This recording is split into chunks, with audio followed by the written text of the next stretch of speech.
Hey, what's up, guys? This week I'm driving the Volvo XC90 T8 Recharge.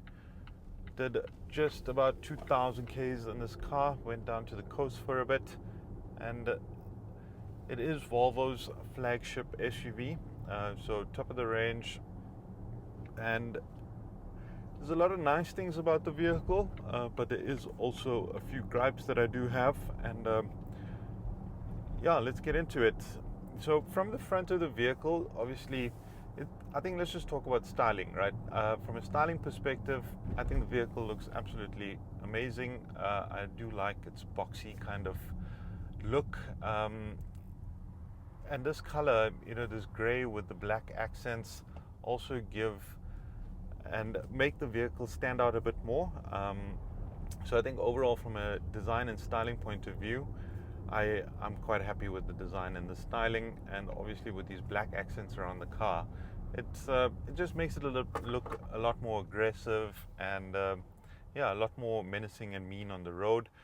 I think from the front, obviously you can see the full LED headlamps with this Thor's hammer kind of running through it, which is Volvo's signature headlamp design.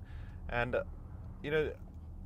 you also get these this very nice black grille, some black touches along the front bumper as well, which kind of add to that that mean and aggressive kind of look and feel on this vehicle.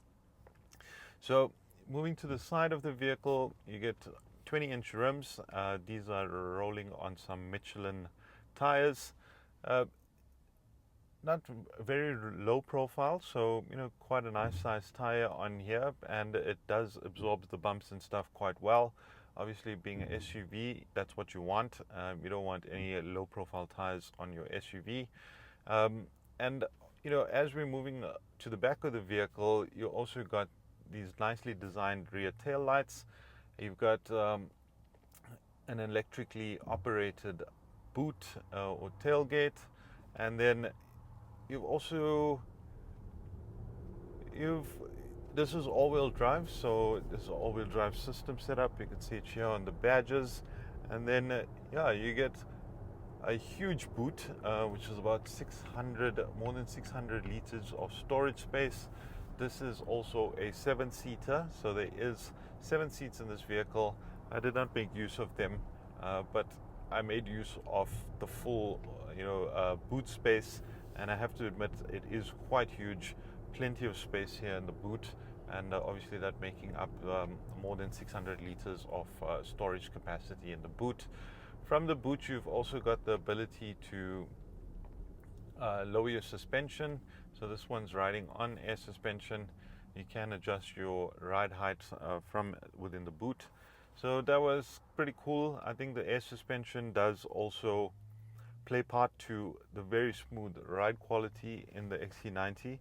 It is extremely smooth on the road, and I think on our road trip, down to Durban,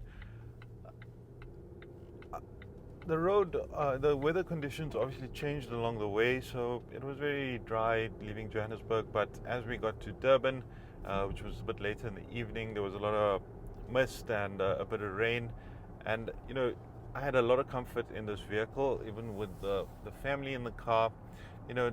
The all-wheel drive system, in combination with these LED headlamps and adaptive cruise control and some of the safety systems in the vehicle, gave me a lot of peace of mind on the road. The headlamps obviously lit up the road pretty well, so from that regard, I wasn't too concerned about anything. Obviously, the all-wheel drive system kind of gave me extra comfort from a grip point of view. So just knowing that it was a bit rainy, etc., that I did have an all-wheel drive system in the vehicle, and it just felt very comfortable and very in place, even in the rain. So going down, I was able to achieve about 8.1 liters per 100 Ks. It was quite economical.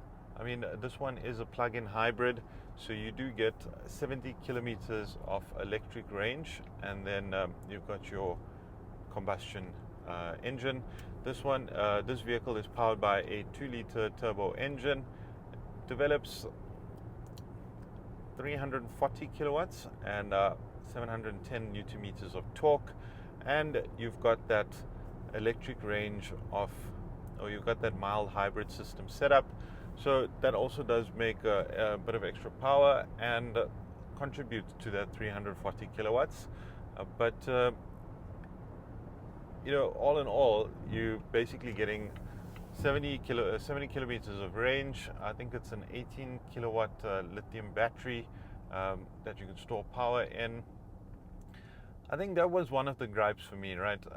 Leaving home, I was unable to charge the battery to full capacity.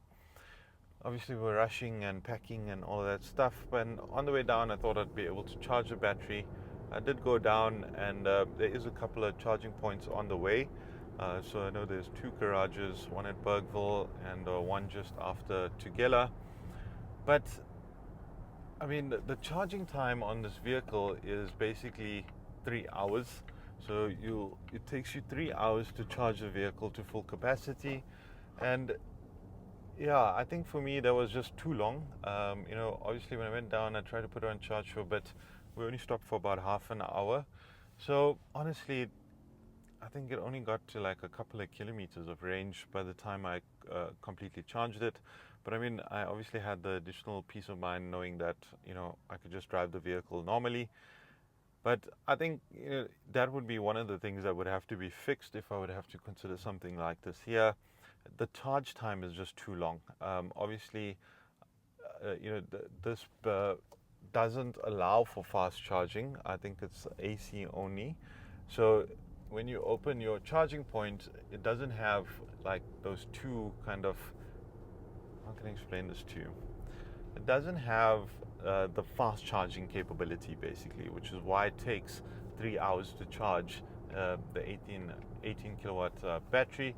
And I think in a practical kind of frame of mind, or from a practical point of view, it's not ideal. It's not ideal, and I think when you're going on the long trips, I wanted to have the battery fully charged just to improve fuel consumption, right? And I think that was the most important thing for me. But obviously, yeah, I think I was unable to do that. So that's definitely something to note, and definitely one of the gripes that I do have is the long charge times on this vehicle. Now, obviously, this isn't the case with all Volvo's vehicles. Obviously, they're fully electric vehicles, the EX30, C40, etc. Those have really good charge times, and they do allow fast charging. So those are not challenges you will face with those vehicles. But yeah, moving on, I think from the inside of the vehicle, obviously this car is powered by Google services, so you've got quite a bit of tech in the car. You've got this vertical media system or vertical kind of tablet setup here in the Volvos, and you've got Google services, so you've got YouTube, you've got your Google App Store, you've got everything that you would need. You've got Apple CarPlay, Android Auto, you've got digital driver's cockpit. So I think from a driver's point of view, it is very comfortable on the inside, and I do quite like this layout from Volvo. It is feeling a little bit dated now. I mean, Volvo hasn't updated this in a while. It's been available for a long time, and but still, I think it's still top notch, and yeah, nothing for you to really complain about. It's obviously also got the Bose and Wilkins sound system, which is quite nice, and it sounds quite nice as well. So pretty impressive sound quality. And then, yeah, I think from the app point of view, you've obviously got your Google Maps, you've got your Google Assistant, you've got your Apple CarPlay and Android Auto, and then you've obviously got your 360-degree camera, you've got your Play Store, Bluetooth, etc. So, from from a driving perspective, I don't think there's anything you're going to be complaining about. This car does have the dongle fitted into it, which is provided by Volvo. So the kids were quite happy about that because obviously we had internet throughout the whole trip, and yeah, they got to enjoy it, and yeah, didn't really hear too much about are we there yet too often, thanks to that. So thanks Volvo for keeping the kids happy. But I think in addition to that, you got nice leather seats on the interior, which are quite comfortable. They are electrically operated, so driver and passenger's doors or passenger side are both electrically operated. So that's pretty cool as well. You've got obviously your electrically operated windows. You've got your aircon setup in your tablet, so you access your aircon controls via your tablet system or your media interface, and that's pretty much where you do everything. So you can access your 360 view camera, your parking sensors, you can access some of your car details, which is kind of like your tire pressure monitoring, oil levels, etc. And then you've obviously got all your settings in the vehicle accessible via this media system as well. So you've got your driving modes, which is hybrid, power, pure, off-road, and then constant all-wheel drive. You've got your battery usage, which is auto, hold, and then charge. And then you've got your safety assistance settings, which is your lane keep assist, road sign information, ready to drive notifications. And then you've got your driving dynamics, which is creep, steering to adjust your firmness on your steering, your air suspension for easy exit and entry, and then you've got your air suspension settings as well. You've obviously got your sound settings, which is the Bowers and Wilkins, which does sound pretty cool. And then you've additionally got your Wi-Fi connectivity. You've got controls for your headrest, your wipers, exterior mirrors, folding mirrors, adjusting your passenger seats, unlock doors, and. So there is quite a bit of customization available in here. I don't think too many people are going to be going down into that much of detail. I've just been jumping in and driving, to be honest with you. So yeah, you also get heads-up display, which is notable. You got a panoramic sunroof, so that is also quite nice. And then, as I mentioned, you do have you got wireless charging here in the front. You got this very nice gear lever as well, with this kind of what is this, like a piece of glass crystal kind of finish, which does make it look a little bit more premium and well put together. Now, a lot of nice touches around the interior, a lot of soft touches around the dash, around the the driver's panels, and also around the passenger's door. So I think it is quite premium on the interior, and it does definitely feel so. In the rear seats, you've got ISOFIX, you've got one USB Type-C port, and then you've got cup holders on the side. You've also got climate control for your rear passengers with 4 vents. You've also got window, visors to help with the sun for the rear passengers. And then obviously you can drop down the seats to access the rear seats, and even the third row of seats do have aircon vents, and you can adjust the aircon controls for the third row of passengers as well. So that's pretty cool as well. So you also got 2 USB ports in the front, in the cubby holder, so two Type-C ports, and then you've got a charging pad here, or wireless charging, and then you've got a 12-volt sockets as well in the front. So one of the things that I did make use of very frequently in this XC90 was the child lock controls from the driver's side. And I mean, I keep on harping about this as a parent. I think this is literally life-changing, especially on the long roads. I can literally activate child lock from my driver's seat which not only locks the windows, but it also locks the doors. So that was very useful, very beneficial, and something I am grateful for, to be honest with you, as opposed to going into the back seat and adjusting the settings from the actual door. And then when you get to a destination, you can easily switch it off and let the kids jump out on their own, etc. So those are all welcomed, and I think very useful kind of features in the vehicle. Now you also get from your passenger's door the ability to lock the vehicle. So that was also something I thought was quite useful when I was jumping out of the vehicle, going into the shop, etc. Have the wife in the car, and yeah, she can basically lock the vehicle, etc. From her side of the vehicle without having to worry about much. Now the seats do offer lumbar support, and I think it is quite nice and quite useful. Definitely a bit more comfortable from a driving position point of view, and definitely a lot of support on your lower back, etc. So coming up to Joburg, this is where my second gripe comes in. I think.